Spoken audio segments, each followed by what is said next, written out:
صلی اللہ علیہ یا رسول اللہ۔ بہت ممکن ہے کچھ لوگوں کو ہوگا یہ بخاری میں ہے کیا؟ میرے عزیز وہ بخاری تو برسوں پہلے لکھی گئی، اس میں کیسے ہو سکتا ہے؟ کچھ لوگ تو یہ کہہ سکتے ہیں نا، نہیں ہمیں بخاری میں بتائیں گے تو ہمیں جو ہے وہ ہم اس پہ یقین کریں گے۔ اگر ہر بات کا یقین آپ کو بخاری سے ہوتا ہے، اگر آپ برا نہیں مانے تو صرف سمجھانے کے لیے کہوں ایک بات، ناراض نہیں ہوں گے آپ؟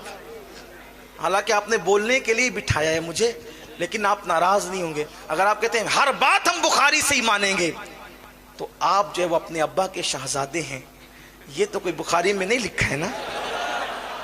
نہیں، اس میں ہنسنے کی بات نہیں، مذاق اڑانے کی بات نہیں ہے کہ یہ بھی بخاری میں ہے، نہیں ہے نا میرے عزیز۔ تو ہر بات بخاری میں نہیں ہوتی ہے، اس لیے کہ بخاری مقررات کو حذف کر دیا جائے تو صرف 2500 حدیثوں کا مجموعہ ہے، مقررات کو حذف کر کے کم و بیش 2500 احادیث کا مجموعہ ہے۔ اور جس نے بخاری لکھی ہے ان کا خود کا دعویٰ ہے کہ مجھے 2 لاکھ حدیثیں یاد ہیں، 1 لاکھ صحیح اور 1 لاکھ غیر صحیح، اس میں سے میں نے صرف اتنی حدیثیں لکھی ہے۔ اب بتاؤ، اگر جو صحیح حدیثیں تھی اس میں ہی سے 2500 لکھی گئی تو 97,500 حدیثیں خود امام بخاری کے عقیدے میں صحیح تھی، لیکن وہ گئی کہاں؟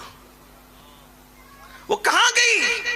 اگر آپ بخاری، مسلم، ترمذی اور ابن ماجہ پر ہی اسلام کو مقید کر دیں گے تو پھر میں آپ سے سوال کروں گا کہ آپ نے بخاری کا کلمہ پڑھا ہے یا محمد الرسول اللہ کا کلمہ پڑھا ہے؟ واللہ بخاری ہمارے سر آنکھوں پر ہے، لیکن ہم سنیوں کا عقیدہ یہ، ہمیں کتاب سے کیا لینا؟ ہم تو ایمان لائے آمنہ کے لال پر، میرے نبی کا فرمان اگر دیوار پہ لکھا مل جائے تو ہم اس کا بھی احترام کرتے ہیں۔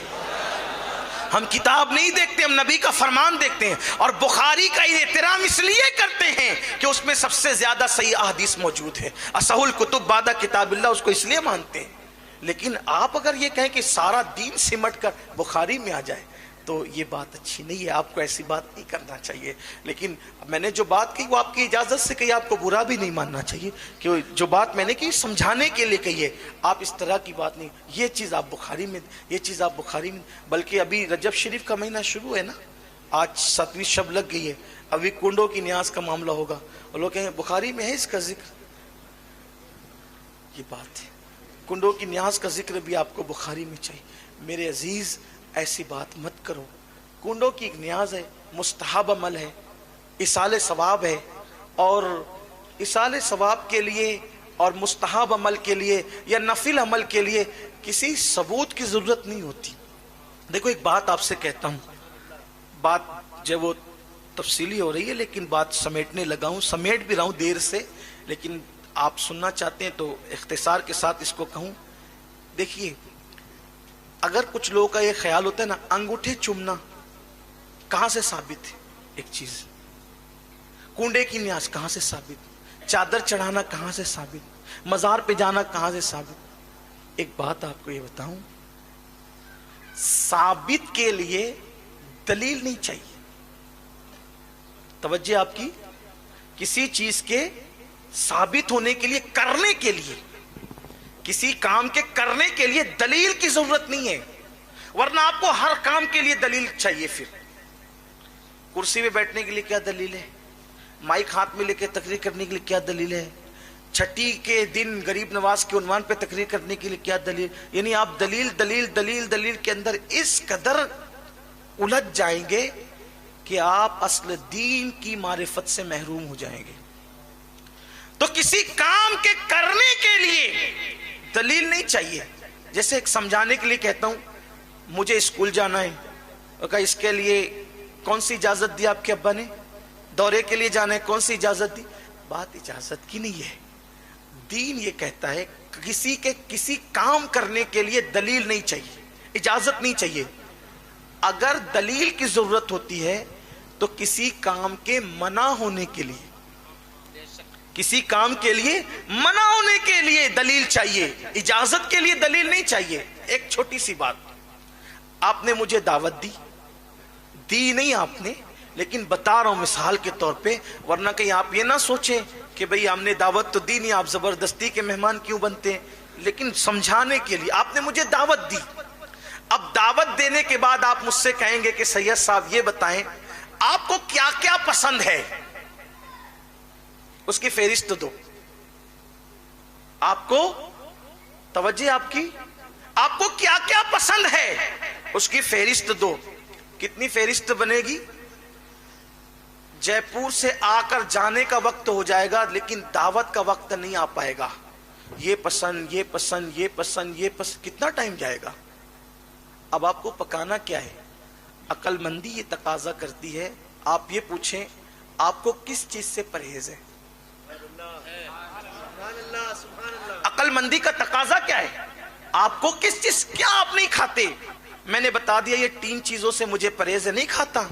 تو 3 چیزوں کے علاوہ اب آپ کو کیا پتا چلا؟ 3 نہیں پکانا، باقی جو چاہے. صحیح؟ یہی ہے نا طریقہ. بات سمجھ میں آتی ہے؟ تو اب اللہ کو کیا پسند ہے اس کو کہتے ہیں جائز، اور کیا ناپسند ہے اس کو کیا کہتے ہیں؟ ناجائز. تو پسند کی فہرست بنانا مشکل ہے. پسند کی فہرست بنانا، ارے جب میری پسند کی فہرست بندہ ہو کر بنانا مشکل ہے تو اللہ کی پسند کی فہرست بنانا کوئی آسان ہوگا؟ کوئی آسان ہوگا؟ جب بندے کی پسند کی فہرست کی حد نہیں تو خدا کی فہرست کی جو پسند کی فہرست ہے اس کی حد کیا ہوگی؟ کون پڑھے گا؟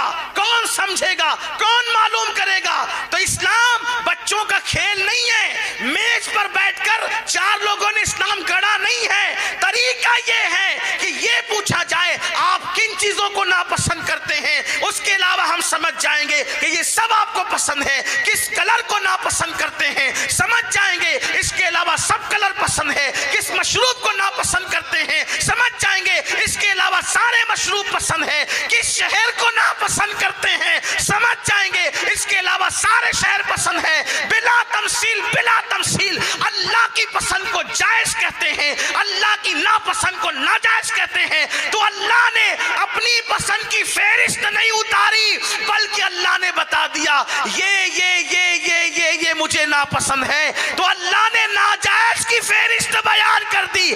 اب آپ کو بھی پتا کرنا ہے کہ جائز ہے کہ ناجائز. تو جائز کی فہرست میں مت ڈھونڈا کرو، ناجائز کی فہرست میں ڈھونڈا کرو. جو ناجائز کی فہرست میں ہے بس وہی ناجائز ہے، اس کے علاوہ جو ہے وہ سب جائز ہے. جو ہے وہ سب جائز ہے. انگوٹھا چومنا جائز، کیونکہ ناجائز کی فہرست میں نہیں ہے. اگر ہے مجھے بتاؤ. میں ذمہ داری لیتا ہوں سنیوں کی طرف سے، چھوٹا ہوں، بہت چھوٹا ہوں سنیوں کا. پوری سنیت سے انگوٹھے چومنا نہیں بند کروا دیا تو